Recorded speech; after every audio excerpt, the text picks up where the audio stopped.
Hey, it's Jody Padar here, the Radical CPA, and you are listening to Let's Get Radical live on LinkedIn. And I'm pretty excited today because we're going to be talking about e-commerce as a whole. We're going to be talking about why every business is an e-commerce business, which I think is kind of hard to wrap our heads around. But yet, when you hear our discussion, I think you'll really understand it, how we do everything online, right? So over the past 2 years, we as a society have come to rely heavily.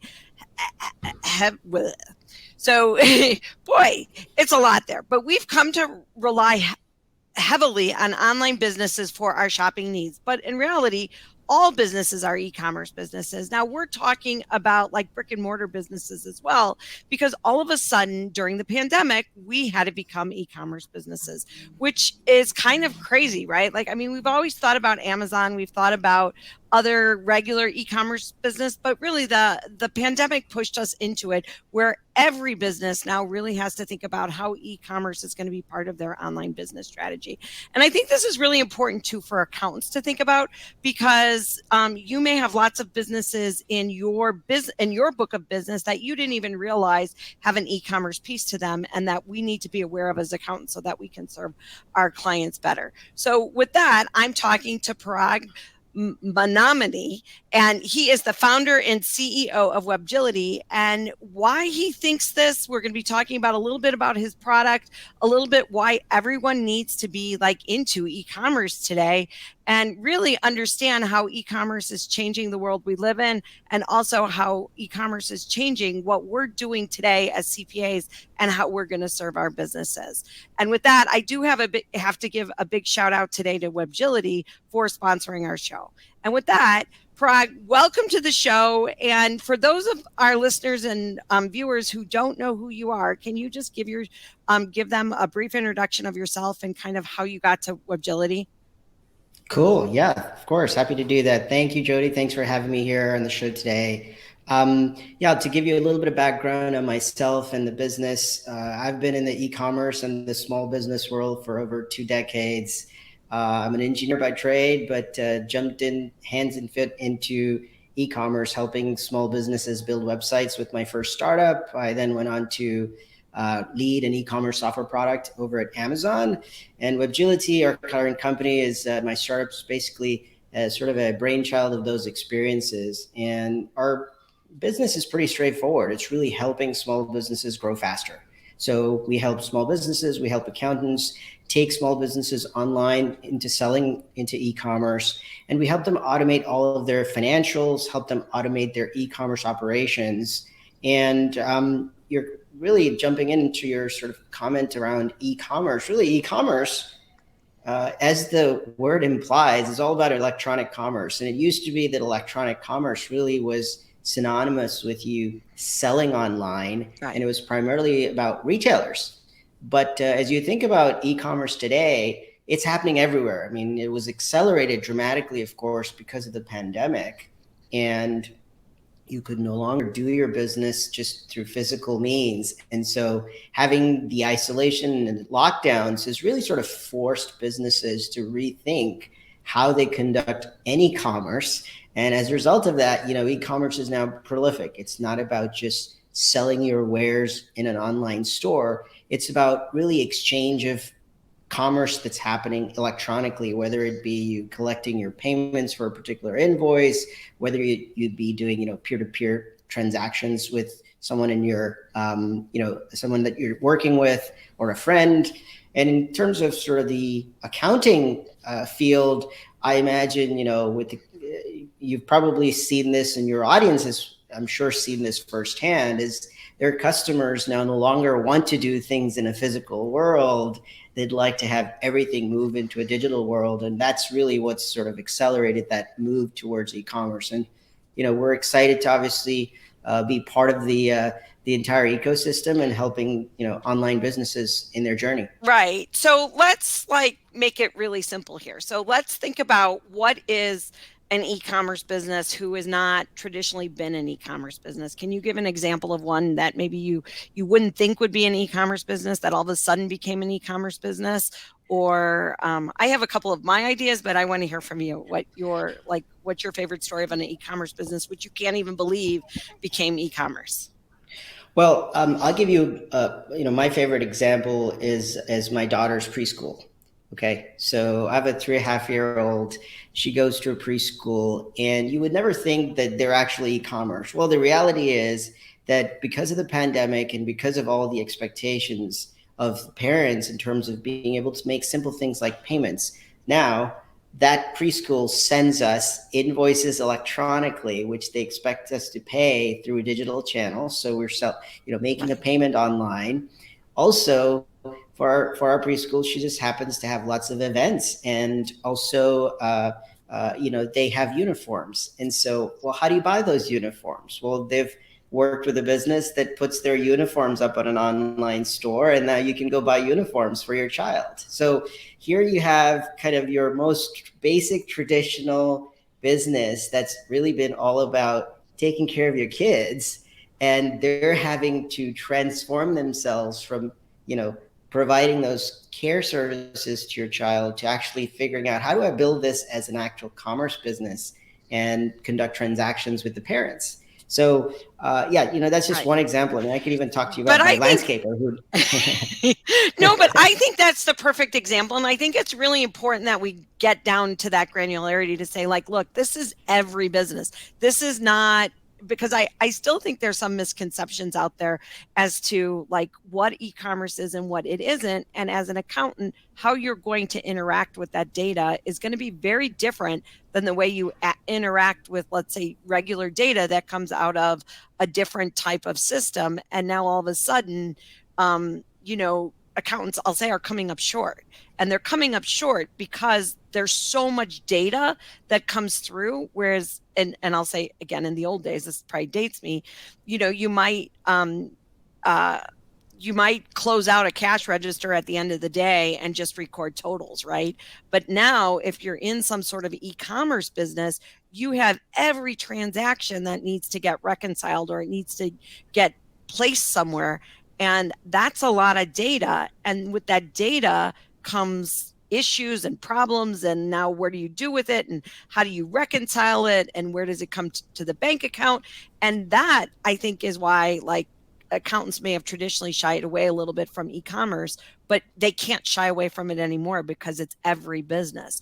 So how do you approach that data to actually tackle it, to actually do something with it so that it's not so overwhelming, because you can't just subtotal it anymore? That's right. That's right. Yeah. So, if I sort of break down the problem, really, right, it starts with the movement of the information, which used to be physical. So you would be in a cash register collecting the money and maybe looking at the receipts. You had something physical to kind of reconcile. Now you've changed the format, right? So you've gone from physical to digital data. That would be a simple problem to solve if it was just a matter of what was physical is now in an electronic format. But now the challenge really is when it moves to an electronic format, you open up a whole world of options as far as how your business can conduct commerce. And so new varieties of payment methods emerge. You end up having different credit card processors involved. You decide you want to sell on multiple channels. Each channel may have its own way of handling their commerce transaction data. So everything that was maybe in a physical world and simplified into a single standardized sort of format in your hand is now transformed into a digital format that's distributed in a variety of ways, which really presents first and foremost just a challenge of understanding, like, what does it actually mean? Because you have so much new terminology that you have to get accustomed to in terms of electronic commerce. And then as you deal with each of these different channels, they present the information to you in a variety of formats, in a variety of timelines. So, for example, you may have a commerce store that gives you your payments directly at the end of the day and just deposits in your bank account. Or you might sell on Amazon where you only see a deposit every 2 weeks. So you actually don't know what happened during those 2 weeks. And by the way, At the end of those 2 weeks, Amazon takes away all the fees, and now you get a net amount, which looks nowhere close to the sales you actually did. So you're left sort of wondering what happened. And that complexity is really what small businesses have to deal with now. And it's unfortunately sort of inevitable, right? Because the opportunity has created this environment where you want to be selling on more channels, you want to have access to more customers.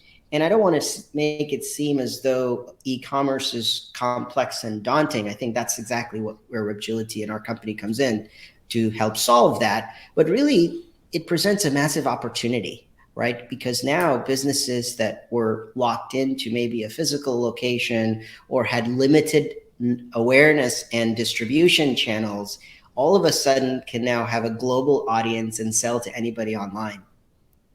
Right. So it's a huge opportunity, but then too, where the accountant comes in, they might get a little bit, you know, because it doesn't fit what they're used to doing, right? They have to learn these new tools, they have to learn new terminology, they have to learn how to reconcile things that aren't necessarily easy to reconcile because of the different systems that they're using. And so it kind of creates this conundrum, and then they want to be advisors to their clients, right? So they have to really understand it well, and I think that's where the opportunity comes in. And I think it comes in too when we talk about even the shift to advisory. But again, if you're Joe small business is doing this, you as an accountant need to understand it. You no longer have the opportunity to wait, right? Like you need to get on board, you need to figure it out, and you need to find the tools that can help you do it, because there's no way you could do it by hand anymore. I really don't think it's reasonable to think that, or even with your own journal entries, right? Like I think before it was like, well, I'll just journal it once a day, or I'll journal it once a month. But in reality, I think with the massive amounts of data happening and with so many businesses, we really have to come to a digital solution. Yeah, absolutely. I mean, if I think back to the last decade, it used to be that the wave was all about move your business to the cloud. So it was about how do I take my business online and how do I do more of my business in the cloud? And if you think about the last 5 years or so, it's been this dramatic acceleration of now selling online and doing more transactions with businesses that have commerce. I remember walking trade show floors or having a booth at various accounting events. And, I would say that maybe, I don't know, let's call it 1 out of 10 accountants actually wanted or did deal with a retailer or e-commerce business. Right.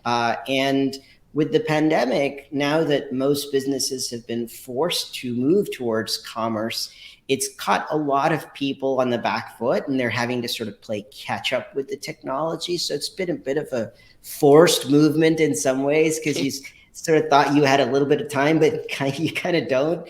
And your business, your customers are now forced to do e-commerce. And so, yes, definitely accountants need to familiarize themselves with the terms, or frankly be left out of a massive target market of businesses, which is everyday e-commerce. business, right? It's not even just the specialized business, it's Joe small business who needs help with these things. And so we're also, like, everyone's talking about like data analytics and how this helps. Like your tools actually help accountants understand what's happening in these, and from a sales function as well, to kind of help be that the conduit to help their small business owners really understand what's happening as well, correct? So it, like, there's more to it than just the reconciliations of the data. There's also the opportunity to get a little bit proactive and actually help your small business understand what's happening in their business. Is that correct? Oh yeah, absolutely. I mean, we like to think of it as a few different kind of key components, right? So the first and most sort of rudimentary component is, and it's by no means simple, but it's the component of, okay, well, how do I close your books? How do I do the reconciliation for your business if you're selling online? And what Webgility does is we bring in all of the data from various e-commerce channels, and we neatly, elegantly sort of package it up into what was the revenue, what were the expenses, we do this at a very granular level, depending on however the business likes to do their accounting. If they like to do it, kind of create summary journal entries at the end of a particular period, we can do that. If they like to record every transaction and match everything up granularly, we can do that. If they like to use different clearing accounts and so forth by different payment processors, we do that. But ultimately, what we're doing is really helping close the books easily and do that reconciliation. So when you look at your bank deposit, you know exactly why it is that amount. Right.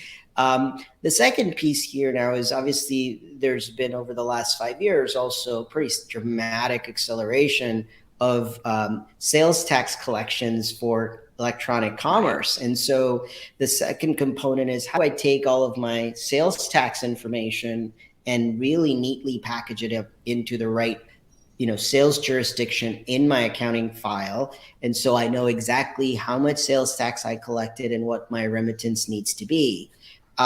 So once you've closed your books and you know kind of what your sales taxes and so forth are, I think then the real work in my mind really begins of advisory, right? So what actually happened in my business through this commerce journey with all of my customers? So again, Webgility is able to obviously provide a lot of great analytics, but I know there's no shortage of data and analytics on the marketplace. But really what it comes down to is, do you understand how much money you made? Do you know what your profitability is? And that is where Webgility plays the key part. We're able to take all of the revenue that was collected from all of the e-commerce channels. We're able to figure out the sales taxes. We're able to calculate all of the marketplace related fees, all of the payment related fees, whether you're selling on Shopify or BigCommerce or any other e-commerce platform. We can connect to your shipping processor so we know what the shipping cost was associated with the transaction. And at the end of the day, that's where you kind of really can light up the advisory capabilities, because now you truly understand when a business sold product online, if they made, if they sold $1 million or they sold $100,000 and their bank account's now telling them that 30% of it is gone, well, where did it go? And how do they really optimize those margins? Because ultimately, it's not just about how much revenue you make. It's really how profitable your business is. And being able to break that down is key. Yeah, and I think that's the part where the accountant is like the value, right? Like, so again, part of it is gathering the data, but the other part of it is helping that business owner make strategic decisions about where they're getting their inventory, where they're going to sell it, how they're going to price it, all of those things, which is where our accounting professionals should be stepping up and stepping in, because that's what advisory is. And I think that what happens is sometimes we get so caught in the reconciliation that we don't have time to do the advisory that we should be doing. But when we look at tools like Webgility, we actually can do those things because the data is taken care of itself. And now we can actually step into pretty good, solid reporting where we can now actually say, okay, this is really what happened. And this is what you need to do to kind of change your margins, et cetera. And I think that comes into kind of this whole thing about, the Great Resignation and everybody like struggling for talent, right? Like nobody can find anyone to hire. CPAs as a whole, I think, have been hit hard just because they're worn out from 2 years of tax seasons. And if you can't find a staff accountant to do that work, how can you get to the advisory level? And I've always been, I'm an automation person. So I'm like the biggest person who says, well, automate it and then do what you do best, right? But I think this is truly too, whereas if you haven't made that shift, like this is where you really have to start. Like if I can't hire people and I don't want to turn down work, how am I going to grow my own business? And I can do it if I use tools such as Webgility and any other automation tools, because they're doing the grunt work to get all that data, to get it organized. So I can come in as a CPA and do the advisory work that, that I'm good at, or that I should really be selling, because that's where the higher value services are and where actually I make a bigger impact on my clients' businesses. And I think sometimes, accountants don't necessarily see that connection. And so, I want to be crystal clear about like how you actually take automation tools and data, and now you put the accountant on top of it and you can actually do a lot more advisory. And I think what's cool about it is I think sometimes accountants get scared because they don't know. Well, they'll be like, well, I've never done e-commerce before. Okay, but you've advised on in a retail store before, right? Have you done margins and pricing and any of that stuff? And the accountant's like, well, yeah, I do that all the time. And it's like, okay, then you can translate it into the e-commerce world, and you have to learn how to translate it into the e-commerce world, because that's where we are today in today's business world. And I sometimes sound like I'm preaching, but it's like I really want accountants to understand that it's no different than the work we've already done on regular retail advising. It's just happening in the cloud, or it's happening online. And with tools, when they're actually splitting out all that stuff, now you don't have to pull your hair out to get to the numbers you need to actually do that advisory, which I think is truly why many accountants stayed away from e-commerce in the past, because it did take a long time to get to those numbers. But that was years ago, and today it's different. And I think that we need to be reminded of that. The tools have changed, and the world has changed, right? I mean, like, now every business is an e-commerce business. um Yeah, and so and I love that you've highlighted the topic as every business is commerce, because that fundamentally is the mind shift that needs to happen, I think, especially in the accounting community, where it's not about, am I dealing with businesses that are e-commerce that have inventory or not? right, Like, you can decide, I want to stay out of this vertical, but it's not a vertical challenge anymore. It's everywhere. It's a yeah, horizontal play. Since all businesses are commerce, you have to know how to deal with the data, irrespective of whether they're selling in a brick and mortar location or not. And I think the other piece of this is, we talked about automation. Well, the reality is that accountants, bookkeepers, you know this better than I do. You know, to me, it's all about time and money, right? Like, you want right, to, you have a limited amount of time in your month, and so you create a book of business of how many clients you can handle, because that's the amount of time that you individually or your firm might have to work with those clients. And the beauty of commerce, and once you really kind of get over the hump of adopting it, is you can leverage the tools, because that enables you to scale. It enables right, you to serve and have a much bigger book of business, where you can let the tools take all of the grunt work of having to figure out what all the data means. And frankly, it's a rinse and repeat, because once you learn the tool, you can apply it to any kind of commerce business. Because we, for example, in Webgility, and there's certainly a number of other tools out there, but Webgility is really specialized in any kind of business that sells on any platform, right? So whether you're selling on Amazon, eBay, or you have your own e-commerce store, or you have your point of sale business with your brick and mortar, we're agnostic to that. We can bring transactions from everything. So once you understand the tool, it gives you that scale, and it enables right. you to really apply the same rules to all of your clients. And at the end of the day, when you think about margins, it's not just the margins that you can help advise your clients to improve. It's the margins that you can improve as an accountant, because now you can leverage the tools to deliver very, very high level of service, with frankly very little monthly cost on a tool that takes care of most of it and just sort of lights up the right reports and the data that you need. Yeah, no, I think that's so important to point out, because I think sometimes we forget about that, because sometimes we think, oh, it's a cost of automation, but it's like, well, what's your alternative? Your labor certainly costs you more than actually the automation tools, right? Like, I always say that your tech should be part of your cost of goods sold. But so what's cool too about Webgility is I think that it's pretty plug and play. So, like, that's the other thing I just want to highlight, that it's not like this whole thing that you have to learn, and that there's people there to help you along the way. Because I think sometimes when we talk about technology, some people get a little bit anxious that, oh, it's like, it's really hard and I'm going to have to learn it. And in reality, it's not really hard. It's a matter of mapping a few things so that you can then get it talking with your systems correctly and with the other systems correctly. It's not like it's this big this big undertaking where you're transferring some sort of accounting system, because I know that, when I talk about technologies, there's different levels, and I just want our audience to understand that this is truly a plug and play kind of solution, that you don't have to call your IT guy in to figure it out. It's really not that difficult. Really, Yeah, in fact, not. yeah, I mean, we track, by the way, all of our data as well. So we know, like, firsthand, we have customers all the way from those that have maybe their accounts already set up and they've been just getting online, and they've got a small, 50 to 100 transactions coming in.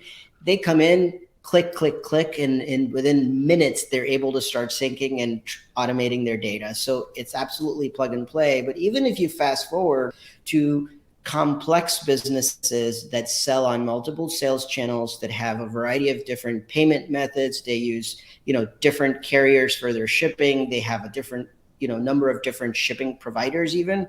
Our average onboarding for those customers is about 3 hours. So within a matter of minutes to a few hours, you can get even the most complex business to be automated. And as an accountant, you can obviously, you can really get ahead, because once you learn the basics, you can apply it across the board to your base pretty easily. Oh, so awesome. Well, cool, Parag. Like, I love talking to you. I could talk to you for hours, because like we're like of similar minds, right? Like, we both agree on so many things. But if people want to connect with you, if they want to find out more about Webgility, where do they find you? How do they connect? And, how can they start thinking about, putting their business online, or actually helping some of their businesses that have gone online, and they want to like really go deep and figure it out? So how do they find you?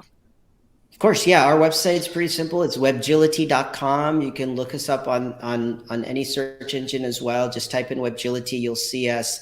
There'll be obviously links, I'm sure, in the show notes directly to our website. We offer a free trial on our site, so you could just get started immediately, or we also have live agents that are happy to kind of give you a quick overview. There's a number of great videos that highlight what all the capabilities of the software are. So it's really easy to get started. Just visit webgility.com. Awesome. Well, thank you. Well, thank you for being on the show today.